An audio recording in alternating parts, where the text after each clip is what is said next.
today I am actually in Redmond, Oregon at Light Elegance headquarters with the man behind all the chemistry, Jim McConnell. Jim is an awesome and brilliant chemist, and he creates everything here at Light Elegance. And the reason why I'm sitting down with him today is to bring you guys some really concrete answers on some of the biggest questions that we're seeing out there. We've talked a lot about this stuff high level on my channel, but I wanted to sit down with an actual expert and get you guys those concrete answers for all of your burning questions. So Jim. So Liz. One of the biggest things that I have been asked on my channel is about the whole hybrid gel versus true gel conversation. Right. Okay. And so nail techs, we consider hybrids to be something that's more like nail polish. Maybe it dries a little bit in the air instead of fully curing only inside of a lamp. And I wanted to see if you could walk us through how can we identify what's a hybrid and what's a true gel, and maybe, some of the pros and cons of each. I'd be happy to. So hybrid gels, in their definition, would be like a gelish, a shellac, Okay. where you use some gel and you use something that is similar to or the same as nail polish. And nail polish, typically, most people think of it as containing nitrocellulose. Mm-hmm. And that may be true in some cases, but not all nail polishes contain nitrocellulose. Okay. So if you want to look at the ingredients that are in a gelish type material, you might see nitrocellulose, but you also might see other names that are important to that. That could be a CAB, so cellulose acetate butyrate. Okay. Or a CAP, so a cellulose acetate propionate. And if you see a CAB as CAB or cellulose acetate butyrate, then you are probably looking at a hybrid type gel. Okay. So it has the gel resins, which would include an oligomer, and we'll go over some of that chemistry a little bit later, I believe. Yep. Or monomers, which might include HEMA, might include HPMA. So HEMA would be 2-hydroxyethyl methacrylate, or HPMA, 2-hydroxypropyl methacrylate. May also contain some other resins that could be the oligomer portions. Okay. Those may be starting out with bis-HEMA or bis-HEA, followed by some other stuff. So you've got kind of this gel component, which you'd be able to see that on a label. For example, you pick up a bottle of hybrid gel polish, you'll see those gel components. Right. And then you'll also see those polish components, like you just said, the CABs, the caps, and nitrocellulose, possibly. Okay. Right, as well as solvent. Okay. So solvents also play a big role in gel polish as well. Because the CABs, the caps, and the nitrocellulose all dissolve in solvent. So you have to have that solvent to dissolve those chemical items to make the nail polish, and then that's then combined with gel resins. Okay. So for those of you that are trying to figure out, is it a hybrid? Is it a true gel? How do I know? And obviously I have recommended certain brands to you guys on my channel, but if you are out there shopping, we wanted to be able to give you kind of those top 3 things to look for. So that's kind of what we're talking about today. Now, what are some of the pros of a hybrid gel polish in comparison to a true gel? Let's break it down. There's something for everybody, right? So there's people that love working with true gel products. I'm one of those nail technicians. I'm not a hybrid nail tech, but there is a time and place for hybrid products. So what would be some of the pros and cons of hybrids, for example? A hybrid gel would be something you're more familiar with. As a guy, and only having brothers growing up, I did not put nail polish on my fingernails. Big surprise. But a lot of women, when they grow up, their whole childhood is applying reds, blues, pinks to their fingernails, so they're familiar with that application technique. Yeah, I think I was 3 the first time. Yeah, so it goes way back for you. So when you apply the gel hybrid systems, there's an evaporation component. Just like nail polish. Just like nail polish. So when you're brushing it on, maybe you're losing 30, 40, 50, 60% solvent. And as you're losing it, it's starting to thicken up. Right. So it's not running into your cuticle, it's not running into your sidewall, it's not all over your skin. So it's a little bit easier to control. It's more familiar to control. Okay. So that would make it easy for some people, but for someone like me, who never really had any experience with nail polish, it would be very unfamiliar and very hard to control. Yeah, and I find that myself as well, which is when I try to go back to a hybrid gel polish, I forget about that slight drying factor, and so I find myself trying to go over an area and it's sticking and it's dragging and it's pulling. So for those of you that are, more comfortable with a nail polish type product, maybe gel polish is something that you want to investigate. But the thing I really love about true gel products is the fact that you can use them for so many different things, right? I mean, you can add strength to nail, you can add a smoothing factor, you can add some structure. They last longer, and you're also able to mess around on the nail a little bit more without having to worry about the drying. So for people who aren't familiar and practiced at applying nail polish, more 100% gel type system would be a great way to go. Yeah, absolutely. Yeah, absolutely. The other thing is that with the hybrid systems, because you have a soluble component to it that is dissolved in that ethyl acetate, when you want to remove it, you have to attack that resin that's included into that gel polish. Okay. So in the case of, say, shellac or gelish, to name two of the larger ones, they have that resin component in there that's dissolved. So if you want to remove it, you can go ahead and soak it with acetone. The acetone attacks the nitrocellulose, the cap, or the cap that happens to be in there. And it does it pretty quickly. It does it very quickly. So how fast can you remove nail polish? Really fast. Really fast. So in those cases, you can remove the gel polish quite quickly. Right. So it has a faster soak-off time. Yeah.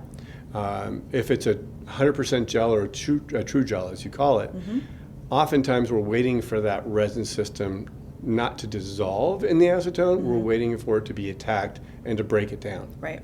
So it's a chemical breakdown of that resin, and when you're waiting for that to occur, sometimes it can take a little bit longer. We're looking at 10, 15 minutes. Some of the ones that have more cross-link density for that higher, more durable color coat can take 15, 20, 25 minutes. Yeah. And you guys know that I have talked about overlays on my channel a lot, and so that's one of the other reasons why I don't use a lot of hybrid products, is because I'm not able to create overlays. Usually the hybrid products, in my experience, are not meant to last longer than a week or 2 weeks because they do have that nail polish component, and because they do remove so easily. When you're working with true gels, you're able to go the 4 to 5 week refill time. You're able to create overlays. You're not having to soak off all the time, and you're not, you don't have that potential for creating damage to the nail every time you're removing, re-prepping, etc. So I'm a big advocate of overlays, and that's also one of the reasons why I like true gel products, is because it allows me to create that one protective layer, maintain that on the natural nail, and then I'm just changing the color on top. So what you're talking about is you put down that base coat. That base coat is a clear material. Yep. And then that you can shape, you can file, you can control that. And then the color coat just winds up being a thin application of color. Yeah, absolutely. The advantage to a 100% gel system is that you have all of that you can't do with a hybrid. Right. Because the hybrid contains the the caps, and the nitrocellulose. When it contains those chemicals are actually called thermoplastics. Naturally born thermoplastics or man-created thermoplastics. But the thermoplastic, what that will do is as you file on it, the heat from the filing process warms up the thermoplastic and turns it to almost like a hot melt glue. Oh, wow, okay. And that hot melt glue thermoplastic, when it's been warmed up, penetrates and gets stuck into that file. So that's kind of what happens. A lot of you guys have probably experienced this, where you go to take a sanding band or maybe a diamond bit on your e-file. You're trying to file off more of a hybrid type product, and it just gums up all inside of your bit, right? Yeah. And then you got to soak it in acetone to get it all out, or throw away the sanding band. Yeah. Oh, okay, that makes sense. Very cool. So now you guys know the reason as to why your bits get gummed up when you try and file those hybrid products. Hybrids, but if you have a 100% gel, like a true gel, yeah, it just shaves right off. It just comes right off like every other gel does. Interesting. Yeah, Very but cool. the difference between like a 100% gel product nail polish that goes on and a hard gel polish that goes on is that the resins that are used in that 100% gel polish can be attacked by acetone, so there's less cross-link density. Yeah, you can break down the bonds. And usually everything. softer, so the longer molecular weight, difunctional, monofunctional resins that get in there, so it can break it down faster. Awesome. Where the hard gels have more cross-link density, a little shorter molecules, and better chemical resistance. Okay. So Yeah. they'll last longer on that nail. Yeah, and that's something that's often very confusing to nail techs and even DIYers that are just learning about nails and maybe haven't gotten into nail school. The difference between not only true gel and hybrids, but the fact that within the true gel category, you also have hard gels and you have what some Soft people call gels. soft or soak-off gels. And so there's a ton of terms out there, builder gel, all of those things. And so I've gone over this before as well in my kind of hard gel versus soak-off gel video, but love that that is video, something by the way. that is something that can be very confusing, is that within these categories, there's also different properties in the gel. So can you soak it off with acetone or can't you, right? Right. And it just depends on what kind of service that you're trying to create. So the idea is that we're able to basically create different options for nail technicians and different options for clients depending on how long they want their nails to last, how natural they want their nails to look, how easy they want the stuff to come off, or do they want something that's longer lasting, more durable? Are we creating, artificial length? So that's kind of where all of these different things come into play. Right. So if we were to summation of all of that information right there, summarizing would be the hybrids are easier to apply for people who are more familiar with nail polish. Yep. Which was kind of the whole idea when they came out with gel polish, right? It's It easy makes it for much nail more polish. popular. Yeah. Yeah. And then the 100% gels can be soaked off or they can be filed off. Yep. But if you're soaking them off, sometimes soaking can take longer than actually filing it. Absolutely. Especially if you're familiar with an e-file. Absolutely. So there are advantages and disadvantages. And so as a nail technician, as a professional, it's up to you to figure out what you want and how you want to work it to make sure that you're the most successful you can be. Completely. I completely agree. It's just about determining your personal style, what kind of business you're going to be, what kind of services you're going to offer, and then you match those services that you want to offer with a product line that supports that ability. So that's kind of the whole idea behind all of these different variations that are in the market. One thing I want to bring up real quick before we venture off into any other area Yeah. is that if you are taking product, you put it all on the nail, and every 2 to 3 weeks you soak it all back off again and reapply all that material back on that nail, it's more expensive Yes. than just removing just the top coat and the color coat, getting down to a base coat, and then reapplying color, reapplying top coat. Completely. So More because- time, more product. And also you have that potential of creating damage every time you do that, because we all know we get impatient. We don't want to wait the full time for stuff And you to start actually come off. scraping. We start scraping, we start tugging, we start filing, and then you've got to re-prep that nail all over again. And pretty soon you've got paper thin nails that people blame the gel instead of the actual process of removal and reapplication. Precisely. Yep. Yeah. Totally agree. And that's exactly why I talk about overlays all the time. I'm a big advocate of overlays, so I hope you guys can see Me too. why we're doing that. And the other thing is, I'm not a big advocate of soaking products, your fingers, in acetone. I agree.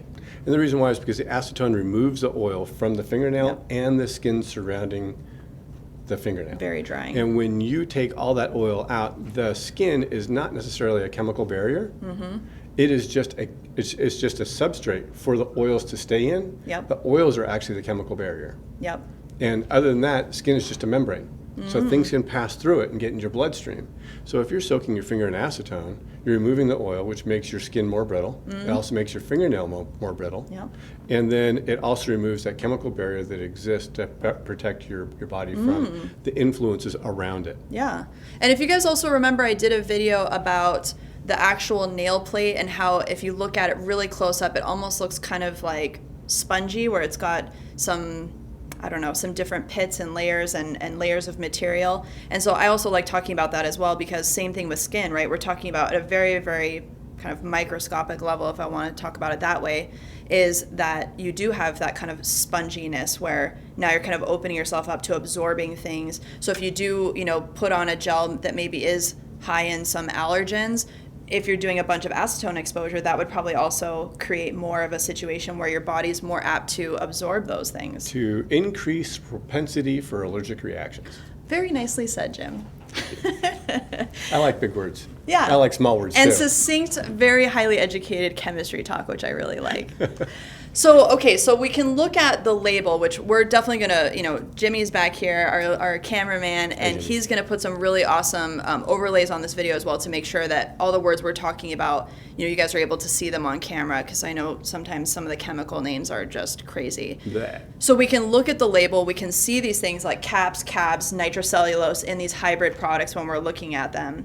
But are there ways we could identify if this is a hybrid without even knowing anything about the ingredients? Yes, there are. So if you don't know anything about the ingredients, but if you want to open up a bottle and smell it, if it has solvent in there, there is the chance that it is a hybrid system. Okay.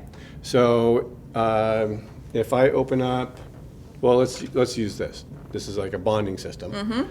But if I open up this product and I smell it, it's got a lot of solvents in it, oh, right? it does. It just, yeah. See, Yeah. that smells like nail It polish. almost smells like nail polish remover is what it smells like. It's got that really, really kind of bitter, chemically nail polish smell. Kind of bittersweet. Bittersweet, but definitely that big waft of like, whoa, someone's been using nail polish or nail remover in here. That's exactly what that smells like. Yeah. So in those cases, chances are it's going to have a nitrocellulose, a cab, or a cap in there. Okay. Because you have to have that solvent to dissolve those components that make the system then be able to be removed by soaking in acetone. Yep. And that's also the component that makes it dry upon air exposure. Yep. Yeah. Yeah. So if you're brushing that on, you can feel it going on. You can feel it getting a little thicker. It's not going to run off to the sidewalls because it's already thickened up quite a bit. Yep. Yeah. Yeah, and one of the things I also usually bring up is, put a little drop on a palette and put the palette in your drawer, right? Because there's no UV light inside of a dark drawer, but there is air. So if that little dot of product gets thicker over time without you actually exposing it to any UV light, that's also a really great indicator, hopefully, Jim will confirm, that you're also dealing with more of a hybrid product. Right. Precisely. Okay, cool. So, and you don't necessarily only have to rely on the label that might be on the bottle. So you should also ask for an SDS sheet. So an SDS sheet is a safety data sheet, and we can go over some of that as well. Yeah. Where you can identify on the safety data sheet exactly what the raw materials are. Okay, cool. For our products, and this is just one here, and there's an ingredient list on the back. We have a lot of ingredients that go into it, and the bottle is only so large. Yeah. So the print gets smaller and smaller and smaller as regulations increase, and we have to list every ingredient that goes into it. So I can't read that. Even if I put my glasses on, I can't read it. Sometimes if I want to figure out what the ingredients are, I literally use my phone, take a picture of it, and zoom in, Yeah. and then I can see what's in there. If you ask for the SDS sheet, safety data sheet, then you can go ahead, it should list everything that's also listed on the bottle. Yes. And you can look at that list of ingredients in a much larger format and be able to determine what's actually in there and what's not in there. Right. And also the percentages of how much stuff is in there as well. Percentage is a percentage range. Percentage range, cool. Yeah. It's supposed to be listed greatest percentage at the top to least percentage at the bottom. Sometimes you also might say may contain or plus or minus. Okay. So if it says plus or minus, those are usually the pigments. Okay. So it may contain the blue, it may contain the red, it may contain the yellow, it may not. Okay. That's plus or minus. So and on the SDS, it should say may contain and list the pigments there. Now, on bottles as well, are the ingredients supposed to be listed in largest amount to smallest amount? Right. Greatest concentration to less concentration. Okay, great. Yeah, and I know that's really confusing. I mean, some of the chemical names, like I've said, are really long words that I think only a chemist could probably pronounce. Sometimes they're also abbreviated too, and sometimes it changes. Sometimes some bottles say this, some bottles say that. And we were talking a little bit earlier about how it's almost like when you go shop for groceries. You look at the ingredient list on a box of cereal, and sugar isn't listed as sugar, it's listed as something really weird, right? So it's kind of confusing to learn these things in the beginning, but once you get a handle on what those things are, it does become a little bit more familiar, and you're able to easily identify things. And long story short, if you're not able to figure out the ingredient list, you can still use some of those things like smell, does it air dry over time, all of those different attributes to see if this is an actual hybrid product or if it's a true gel. Yep. Yeah. The other thing that's also good to know, and that you guys should know, is that if you get the SDS sheet, it should say that name on the SDS sheet, but it'll also list a CAS number. So a CAS number is a chemical abstract service number. Not all, but most chemicals that are used in the world have to have a CAS number. Okay. And that CAS number is something that you can type into a search engine, and it should be able to pull up what that chemical really is. Okay. For example, today, earlier when we and I were talking, right, Yep. there was a CAS number that's listed on SDS sheet for a product. That CAS number didn't match the actual name of the chemical that was on the bottle or on the SDS sheet. It was very confusing to figure out what it was just off of the SDS. Right, Yeah. but if you look up just the CAS number, it comes up as HEMA. Yep. Even though on the SDS sheet and the ingredient list on that bottle, HEMA wasn't listed anywhere. Yep. Yep.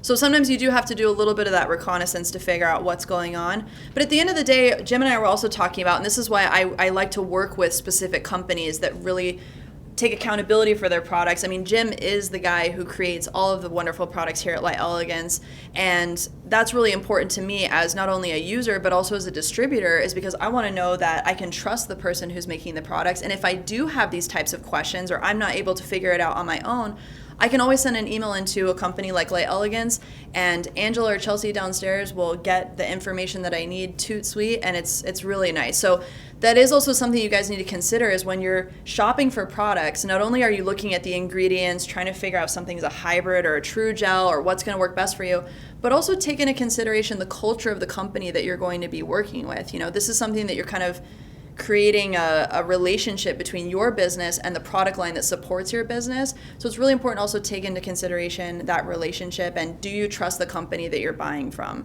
I always like that, because if I do have a question, I can send you an email, hey Jim, what is this? And you answer me right away, which is really, really nice. Gladly. Yeah. And the reason why is because our philosophy is the more you know, the more professional you are, the better you can do your job, the more money you can make. Yep, and you guys know that's my philosophy as well. It's important. Yeah. Yeah. So we're going to be talking about HEMA here in our next video. I know you guys have burning questions about that as well, but I really wanted to just go over kind of those top 3 things that you're going to look for. So just to recap real quick, to make sure people have this before we tune out, is you guys are able to look for ingredients like nitrocellulose. Nitrocellulose. We've got caps. Cab. Oh, cab. Sorry, carboxyacetate butyrate. Okay, and we've got Caps. So carboxyacetate propionate. Okay.